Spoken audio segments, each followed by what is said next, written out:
sucediendo en Venezuela, los ojos del mundo puestos en ese lugar, también en los Estados Unidos. Esta, Andy, es una de las imágenes del día, por supuesto, la llegada en helicóptero de Maduro, de su mujer Cilia, acusados por narcotráfico, a punto de comparecer por primera vez ante un tribunal de Nueva York, que eso está previsto suceda a las 14 horas de Argentina. Una hora y una fecha muy importante. Fíjate que todo el movimiento que se observa tiene simbolismo. Llegar en esta camioneta blindada con todo este resguardo alrededor. Nicolás Maduro, Cilia Flores, vestidos de color naranja. Esto ya baja, por supuesto, la categoría del presidente inalcanzable, quien bailaba en Venezuela. Y hoy, por supuesto, ha caído mostrando que este poder infinito del que él hablaba, pues llega a su final. Ahora enfrenta a la justicia y, como dijo la misma fiscal general Pamela Bondi, a la ira de la justicia de los Estados Unidos. A las 14 horas de la Argentina está previsto que eso suceda, ¿no? Sí, y pero hasta ahora ha sido todo muy puntual. Todo muy puntual, pero digo, hoy va a ser una jornada, a ver, netamente de ¿protocolar? Sí, protocolar o de, bueno, información del juez para con Maduro y su esposa, ¿o no? Sí, sí, por supuesto. Hoy va a ser la, no más que eso, la lectura. La lectura de los cargos, estos cargos que yo te decía, de manera individual, en isolation, solitos. Exacto. Estos pudieran ir de 5 a 35 años, otros de 20 años, pero si se llega, que es lo que va a pasar seguramente. Pero ellos se van a declarar inocentes, lo más probable que eso es suceda. importante también tomarlo en cuenta. Recuerda que el juez, quien está a cargo, es por cierto el mismo juez que está a cargo del Pollo Carvajal, quien era el jefe de contrainteligencia de Hugo Rafael Chávez Frías. Es decir, es la misma gente que está allí.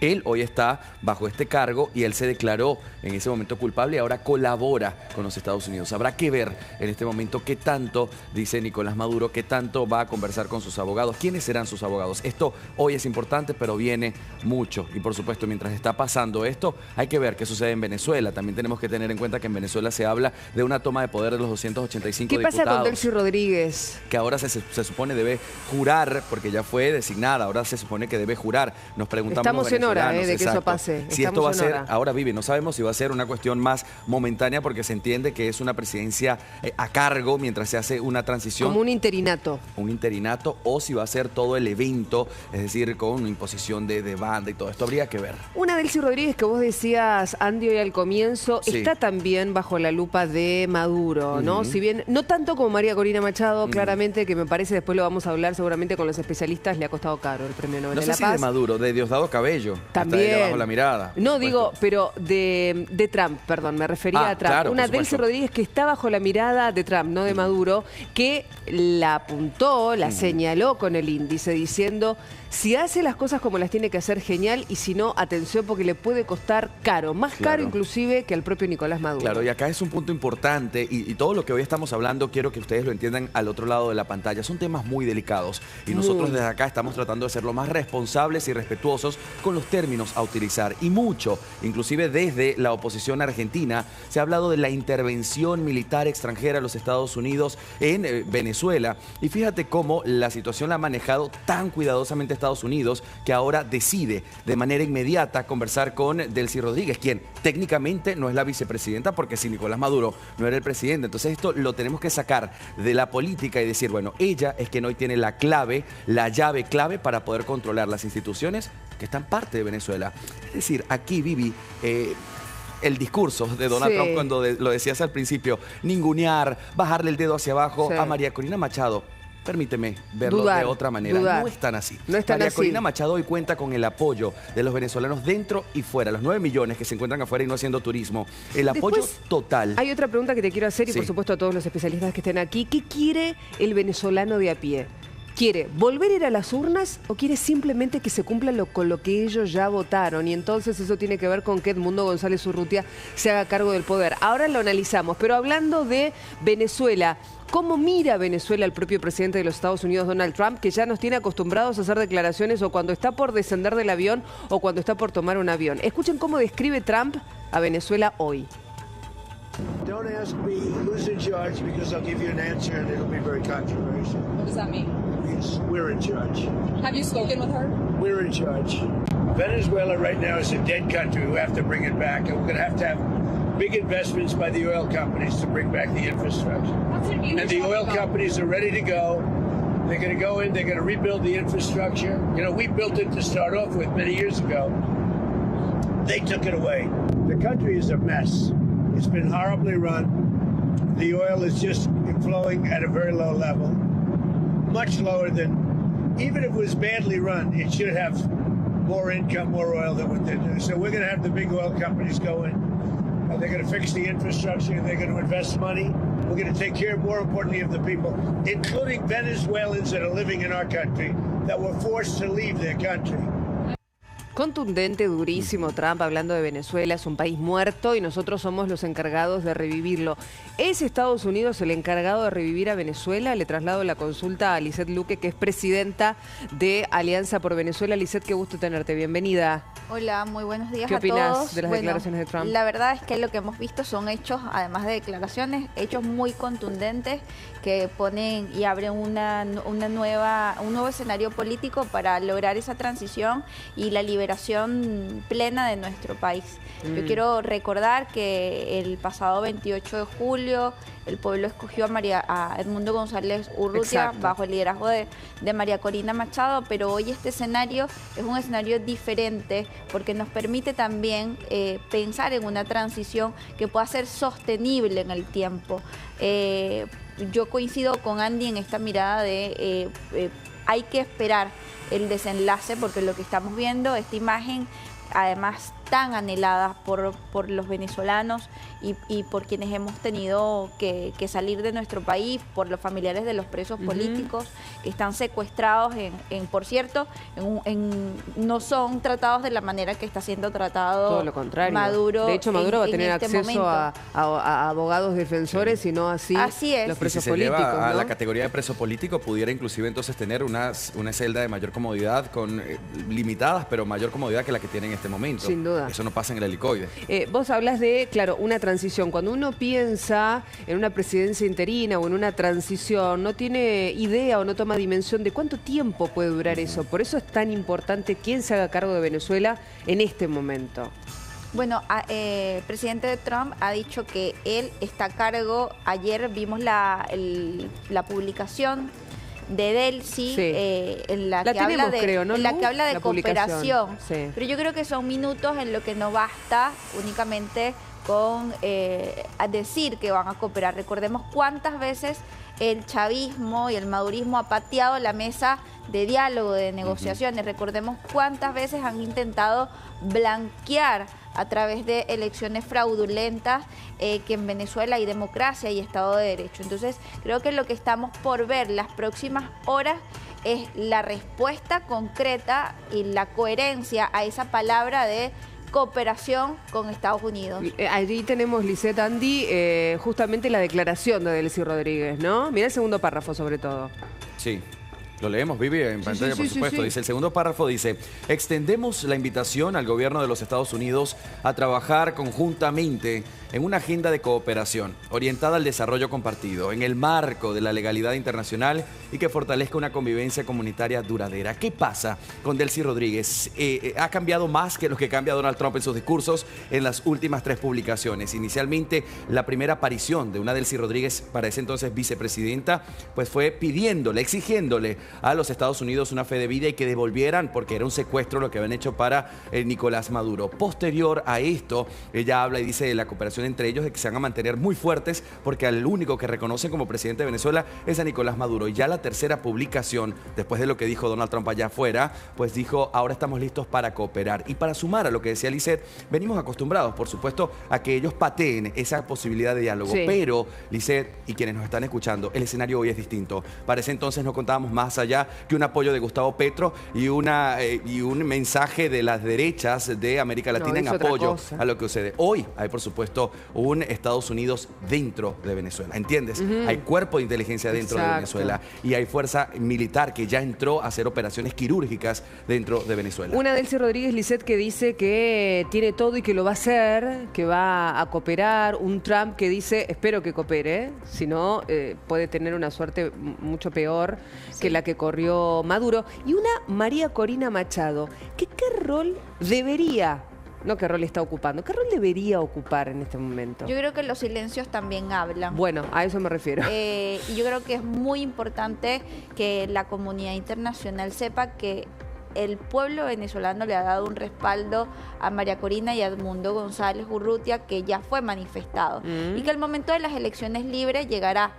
Y probablemente vamos a tener una democracia muy activa, con una participación política muy activa, cuando logremos eso que tanto anhelamos los venezolanos, que es vivir en un país donde exista un Estado de Derecho, donde exista independencia de poderes, porque lo primero también es recuperar y poner en orden en todas las piezas dentro de la casa, ¿no? Entonces, a mí me parece muy interesante que hoy pueda haber gestos de Delcy Rodríguez para poder sostener esa palabra de cooperación, para que eso tenga coherencia y sobre todo para que el pueblo venezolano pueda también ver que la transición empieza a ocurrir. Estos días lo que hemos visto es un silencio muy profundo y muy tenso en la sociedad venezolana, con una prudencia que habla del aprendizaje que hemos tenido durante todos estos años, pero además del miedo, porque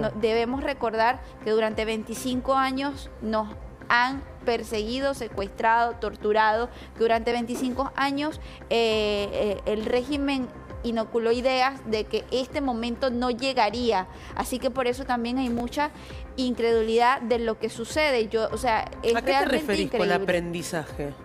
Me refiero con hay que ser prudente y esperar este momento, no dejarnos llevar por la efervescencia. ¿No tenés esperanza de que exista una transición ordenada? Sí, absolutamente. Yo creo que puede existir una transición no, porque mientras tanto y esperamos que así sea, porque si no vamos a estar poniendo en riesgo, y el escenario que vamos a tener va a ser otro totalmente diferente, porque como decía Andy, y Estados Unidos ya también lo ha advertido, el futuro que le esperará a Delcy no será el mismo que ha tenido Maduro. Recordemos también que hoy ellos están negociando cuál es su carta frente a la justicia, cómo van a cooperar también para enfrentar cargos. Claro. Delcy Rodríguez es una figura importantísima dentro del madurismo, porque además, aunque viene del aparato chavista, porque recordemos que esto es producto de un modelo político y social que instaló Chávez, es Maduro quien le da el lugar que tiene Delcy hoy dentro del escenario político. Ahora, yo me quedo con unas declaraciones de las últimas horas del jefe de las Fuerzas Armadas de Venezuela pidiendo, según sus propias palabras, la inmediata liberación del comandante, la inmediata liberación de su líder. Digo, las Fuerzas Armadas venezolanas claramente no piensan quedarse de brazos cruzados. Pero es que acá estamos observando directamente, si tenemos que analizar entonces el comportamiento de los tres al mando que han quedado. Delcy Rodríguez detrás de Nicolás Maduro, Diosdado Cabello y Vladimir Perino López, quienes controlan a las fuerzas y a las organizaciones, a estos organismos terroristas o del ELN, por ejemplo. Fíjate que lo que estamos viendo son tres mensajes distintos. Una Delcy Rodríguez que baja la guardia y dice, estamos listos para cooperar. Un Diosdado Cabello que no la mira a la cara y dice, nadie va a jugar con el Estados Unidos. Y Vladimir Perino López, quien dice ahora lo siguiente: o se ponen de acuerdo o va a implosionar la situación. Por eso digo, cuando se habla de una transición ordenada, como pedía también en las últimas horas Edmundo González Urrutia, que él habla, Lisset, de que no va a haber una transición pacífica y ordenada, por lo pronto, hasta que no liberen, por ejemplo, a todos los presos políticos. Después vamos a estar hablando con la mujer de Nahuel Gallo, que ya lleva un año. Ella dice, no es un preso político mi esposo. O sea, acá hay que hablar de una desaparición forzosa de personas, porque jamás tuvimos un contacto directo con Nahuel. Sí, por personas que dicen haberlo visto bien. Nosotros ni no una sabemos fe de cómo vida, está. ni una ubicación precisa como la está teniendo Maduro en este momento. Así que es muy importante reconocer que hoy hay más de 1000 presos políticos, con lo cual las organizaciones sociales también hemos estado exigiendo la liberación de estos presos políticos y estas personas que han sido secuestradas, que se les ha sido vulnerado su derecho a la legítima defensa, a quienes se les ha vulnerado el derecho al contacto con sus familiares. Recordemos además que entre los 1000 detenidos, 86 son extranjeros secuestrados que han sido usados durante todo este tiempo como fichas o monedas de cambio para extorsionar la permanencia en el poder, y hoy creo que el gesto tiene que empezar por ahí, por la liberación de estos presos políticos que además son testigos de la barbarie, son testigos del secuestro, son testigos de tortura en el helicoide, en el SEBIN, bajo el cuidado y la custodia que ha debido tener el Estado. Justamente asesinaron a Fernando Albán tirándolo de un piso, de un 10º piso. Han muerto personas ahí, han secuestrado adolescentes, mujeres han sido violadas y han perdido sus hijos dentro de estos espacios. Entonces es muy importante tener una perspectiva mucho más amplia de lo que representa en este momento la crisis y la situación política venezolana. Lisette, déjame compartir con nuestra audiencia, Andy, un comunicado de la Comisión Europea que habla justamente, hace un pedido concreto de que la transición sea lo más tranquila y pacífica posible, ¿no? Sí, lo tenemos en pantalla, nuestro equipo de producción ha trabajado en pro de eso, y mientras aparece en pantalla yo le quería sumar a los datos directamente de Lisette, que ella decía 86, de estos cuales 2 son argentinos, Germán Giuliani, Nahuel Agustín Gallo, un caso más mediático que el otro, y que ayer justamente Vivi tuve la oportunidad de estar conduciendo en el Obelisco y estuvo presente la exministra, hoy senadora Patricia Bullrich, pidiendo la liberación una vez más de Nahuel Agustín Gallo y de Germán Giuliani. ¿Compartimos? Sí, vamos a ver este corte, mira. So on your first point, I would like to mention the opposition, and in particular Edmundo González and also María Corina Machado, who have fought tirelessly for democracy and human rights in Venezuela, and they have also led in 2024 the Venezuelan people to peacefully exercise their right to vote. We have millions of Venezuelans that have voted for change, and they have supported Edmundo González by a significant majority, according to what we had available. So the next steps are about dialogue towards democratic transition, which must include Edmundo González and María Corina Machado. Andrés Malamud, analista internacional, ya está en comunicación con nosotros. Andrés, qué gusto tenerte. ¿Cómo estás? ¿Qué tal? Muy bien, ¿cómo están ustedes? Muy bien, muy bien. Siempre es grato recibirte y escuchar, ¿no?, tu pensamiento, tu análisis después de este fin de semana que hemos tenido, de estas últimas horas. Bueno, acá compartíamos detalles de lo que piden desde Europa, ¿no? Una transición pacífica. ¿Lo es posible? En este momento hay paz. Todavía no hay transición. Los pesimistas creen que esto ya se terminó, que descabezaron al régimen pero lo mantuvieron intacto. Los optimistas creen que es la primera etapa de una secuencia de 3, en la cual lo primero es evitar el caos, lo segundo es reconstruir el Estado y lo tercero es recuperar la democracia. Por supuesto que no sabemos si esto es un plan o es un deseo. En el gobierno de los Estados Unidos hay un debate al respecto, porque uno sabe lo que quiere Donald Trump, porque lo dice muy claramente. Petróleo, lo mencionó un par de decenas de veces sin nunca mencionar la democracia. Marco Rubio tiene otra idea, que es vía Venezuela llegar a Cuba, cambio de régimen. Y J.D. Vance, el vicepresidente, tiene una tercera, que es no meterse con estos países. De hecho, Vance nunca apareció ni en la planificación ni en la divulgación posterior de los eventos.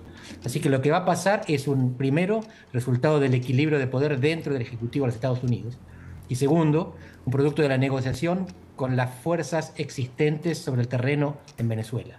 Y digo fuerzas existentes sobre el terreno porque son los que manejan, controlan o coordinan las armas, no la oposición, que tiene 8 millones de personas en el exterior, del mismo modo que su premio Nobel y su presidente electo. Esto es lo que a muchos demócratas los abrumó en las últimas 48 horas. El hecho de que no haya mención de la democracia ni de las elecciones que la oposición ganó y le fueron robadas. Es verdad, se habló poco de democracia, de hecho se mencionó muy poco la palabra, ¿no? Y cuando hablas con los venezolanos, Andrés, algunos te dicen, bueno, nosotros ya no tenemos que volver a las urnas porque ya en su momento votamos. Hay otros que dicen, bueno, quizás sería el momento de elegir quién se puede hacer cargo de Venezuela. Y un Trump, que recién también compartíamos las declaraciones, habla de un país completamente muerto del que Estados Unidos ya se empieza a hacer cargo. Empieza a hacerse cargo y se disputa cómo. Porque Trump insiste con el petróleo y dijo, vamos a administrar, gobernar, run Venezuela. Y Marco Rubio se le dice, no, vamos a administrar las políticas, no al país. Y lo vamos a hacer, lo que dijo el mismo Trump, vía Delcy, la vicepresidenta. Sí. Y lo que sabemos es lo siguiente, con Delcy ya habían hablado, porque lo contaron antes y lo contaron después. Sí. Con Maduro también habían hablado. Lo que le ofrecieron a Maduro es, andate ahora con tus cosas, tu familia y tus riquezas, y deja a alguien que sea potable. Y Maduro les dijo, de acuerdo, queda Delcy, pero me voy en 2 años. Estados Unidos le dijo, aceptamos a Delcy, pero vos te vas ahora. Y esto fue lo que ocurrió. La negociación empezó con Maduro y se extendió hacia abajo. Y cuando abajo encontraron una posición que les parecía potable, la tomaron. En este momento los Estados Unidos no cogobiernan Venezuela, pero son los garantes de la estabilidad, porque son los que mantuvieron al régimen precisamente para evitar la anarquía. Lo que quieren es hacer negocios, y si uno quiere invertir, necesita que al capital se lo garanticen, que no se lo expropien, que no haya grupos terroristas o guerrilleros que están poniendo bombas y robando la riqueza del terreno. Y eso un gobierno que controla las armas lo garantiza mejor que una democracia débil, que es a lo que Estados Unidos le teme más que a otra cosa. Claro. Andrés, un gusto, te saluda Andy desde este lado. ¿Cómo analizas el comportamiento que ha tenido Delcy Rodríguez en las últimas apariciones? ¿Crees genuina su último mensaje cuando dice estamos listos para cooperar y coexistir con el respeto a las leyes internacionales de los Estados Unidos? Es decir, el verbo cooperar, ¿te parece que realmente va por ahí? Tomando cómo acciona y reacciona Diosdado Cabello y Vladimir Padrino López, por quienes también se ofrecen $25 millones. Cooperar es operar en conjunto, ¿verdad? Y sí, el gobierno de los Estados Unidos y el gobierno de Venezuela están operando en conjunto, están de acuerdo, hasta ahora. La cuestión es que van a tener, esto es dinámico, en las fotos también, pero en la película van a tener que hacer inversiones, control del territorio y eventualmente algún proceso de cambio. Ese proceso de cambio exigiría, para ser creíble, que liberan a los presos políticos. Bueno. Es algo de lo que hasta ahora no se habla, y no lo digo yo, lo dijo Donald Trump. Les escucharon cuando le hacen la entrevista, si están negociando los precios, la liberación de los presos políticos, y que no, de eso no hablamos. Andrés, lo dijo el propio Urrutia, que digamos, por lo menos para hablar de una transición ordenada deberíamos estar compartiendo imágenes de la liberación de los presos políticos. Lo dijo también la mujer de Nahuel Gallo, ella creyó que ya el propio sábado, después de esta información, las cárceles se iban a abrir. Eso no está sucediendo y siguen sin tener comunicación con sus parientes. ¿No ha pasado, Male? Andrés, te habla Malena de los Ríos, un saludo. La pregunta es la siguiente, el reordenamiento que se está dando a nivel geopolítico, ¿qué rol está cumpliendo, por ejemplo, la ONU, China y Rusia frente a esta situación? Porque nosotros lo vemos desde aquí, pero es mucho más grande a nivel mundial. La ONU ninguno. A China probablemente la sorprendió lo que pasó. De hecho, había un contingente que estaba visitando Venezuela cuando esto ocurrió. No sucedió lo mismo con Rusia. Toda la información que tenemos apunta por un acuerdo, una negociación entre Rusia y Estados Unidos. Lo único que niega ese acuerdo es la vehemencia con que Trump lo desmintió, que nos hace pensar precisamente que es verdad, que está ocurriendo. Trump suele jugar con la ambigüedad. La ambigüedad es un arma, es un instrumento. Trump no dice cuál es el objetivo final. Nunca dijo que quería democracia, cambio de régimen. Lo del petróleo lo dice hace mucho tiempo para todo el mundo. Ahora con Venezuela fue más claro. Pero siempre deja abierto el resultado porque está negociando. ¿Y qué gana Rusia con esto entonces? Ucrania. Te doy Ucrania. Estados Unidos. Es un mundo dividido en esferas de influencias. El hemisferio occidental, que es como Estados Unidos define a las Américas, al continente americano, es de los Estados Unidos, en la concepción de Trump. Doctrina Monroe, corolario Trump. Eurasia es de Rusia y de China. Trump está bien con esto. Y esto es la política que tuvimos incluso cuando las instituciones multilaterales tenían más poder, cuando se suponía que las Naciones Unidas por lo menos discutían lo que estaba pasando. Ahora ni siquiera eso. Lo que es nuevo es la adquisición territorial. Es que Rusia se esté quedando con parte de Ucrania, que Estados Unidos eventualmente se pueda quedar con Groenlandia. Claro. Este es un punto mucho más importante. Groenlandia es parte de un país que es miembro de la OTAN. Pero queda, si uno lo mira en el mapa, en el hemisferio occidental. Y Estados Unidos lo reclama por una serie de razones, de recursos, hasta proyección marítima sobre el Ártico. Y en Europa están empezando a despertarse. Que Estados Unidos ya no es su aliado, es su enemigo. Andrés, justamente, y ahora vamos con más consultas de mis compañeros, pero mencionabas a Groenlandia, y escuchemos a Trump lo que tiene para decir de eso. Do you expect to take an action against Greenland? Well, I don't want to talk about Greenland. Let's talk about Venezuela, Russia, Ukraine, and we'll worry about Greenland in about 2 months. Let's talk about Greenland in 20 days. On Venezuela, we We talked so much about energy. By the way, I will say this about Greenland. We need Greenland from a national security situation. It's so strategic. Right now, Greenland is covered with Russian and Chinese ships all over the place. Dos cosas importantes. Vamos a hablar de Groenlandia, no ahora, pero dentro de 20 días lo vamos a hablar. Andrés, dice Trump, porque la necesitamos. Y hasta ahora Trump viene cumpliendo lo que amenaza. Y Europa está en negación, vive en negación, porque no se sabe defender sola. Claro. Porque recibieron todas las advertencias, todas las alertas, y no creyeron ninguno. Era Pedro y el lobo. Y todavía siguen pensando que es mentira, que no viene el lobo. Pero el lobo está ahí, lo está demostrando. Por eso lo de Venezuela. Para Rubio es una etapa anterior a Cuba. Su objetivo está en el Caribe. Está en democratizar el país del cual vinieron sus padres. Para Trump no.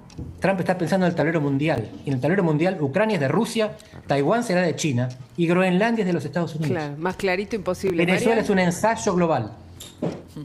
¿Qué rol juega en todo esto Corina Machado, no? Porque Trump fue categórico al decir, bueno, es una buena señora, pero no es para este momento, ¿no? Hay dos posibilidades y esa expresión tuya es precisa al respecto. Una es, no juega ningún rol, en tiempo presente, afuera. La otra es, no es para este momento, es para un tercer momento. Primero orden, después Estado, después régimen político. Cuando se convoque elecciones eventualmente al final del mandato presidencial de Maduro, entonces ella podrá presentarse y ganar. Mientras tanto, está afuera, no participa de la negociación. Pero más allá de lo que diga Trump sobre Machado o cómo la defina, ¿no sería este el momento de que ella salga a las calles? Fíjense que no salió la oposición, pero tampoco el gobierno. Le secuestraron al presidente. Y no había una movilización popular. De él sí no dijo, salgamos a las calles para recuperar a nuestro comandante. Diosdado Cabello, jarabe de lengua. Pero no están movilizados. Acá el acuerdo es desmovilizar, mantener el control, mantener el orden. Bueno, eso es lo extraño. El orden. Andrés, está con nosotros Lisette Luque, que es presidenta de Alianza por Venezuela, y también le traslado esta inquietud. ¿No sería este el momento de que todos salieran a la calle, digo, en medio de esta transición pacífica que se espera? Es que yo concuerdo con que hay que poner en orden primero la casa y que hay un momento también de calma en función de que estamos en un momento histórico y probablemente la última oportunidad que tenemos los venezolanos de reconstruir esa transición. Hemos aprendido de las fallas de otro momento, hemos sido prudentes y también se resume en esto que decía Andrés. No hay movilización de quien secuestraron. O sea, si hubiese también un respaldo popular a este criminal, pero que se han llenado siempre los titulares diciendo que más de 13 millones los respaldan, esa gente no estaría en la calle. No, hay un silencio esperando que se produzca un orden de la política en nuestro país y que luego vendrá probablemente las elecciones libres que tanto anhelamos los venezolanos. Lo de María Corina Machado y lo de Edmundo González van a tener su momento, como ya lo han tenido en la historia, que ha sido épico la participación frente a una elección que no fue ni libre, ni justa, ni soberana, pero que aún así el pueblo venezolano se arriesgó a votar, a contabilizar y a resguardar esas actas. Yo creo que estamos frente al escenario de orden de para una transición que tiene que ser sostenida en el tiempo, que debe garantizar el retorno de la democracia, la independencia de poderes y que justamente puedan convivir distintos factores políticos y que nosotros, los venezolanos, podamos elegir y convivir en un proceso de paz, de justicia y de memoria también. Andrés, una de las últimas por mi parte, no sé mis compañeros, pero digo, ¿pueden ser caminos que no vayan de la mano y que sean paralelos? Lo que quiera el pueblo venezolano y lo que quiera Estados Unidos, digo, para quien gobierne Venezuela. Sí, pero el pueblo venezolano se va a adaptar a lo que los Estados Unidos propongan siempre que tenga la expectativa de que está la democracia hacia adelante. Ok. El pueblo venezolano no pudo liberarse solo de los tiranos. De hecho, en parte porque los tiranos tienen la tecnología represiva de Cuba y saben que reprimiendo y exiliando consiguen mantener la presión bajo control. Hay 8 millones de venezolanos que están afuera. Sí. Marchan en las capitales del mundo, pero eso no tiene impacto sobre la estabilidad del régimen de Caracas. es posible que haya una convergencia en el tiempo. En el momento lo que vemos es una adaptación, y la adaptación va a ser siempre a lo que definan los que tienen el poder. En este momento los que tienen la razón, Edmundo y María Corina, no tienen el poder. Y los que tienen el poder no tienen la razón, porque no ganaron las elecciones. Pero hoy manda el poder. Qué difícil y qué claro. Andrés, gracias como siempre por el contacto, ¿eh?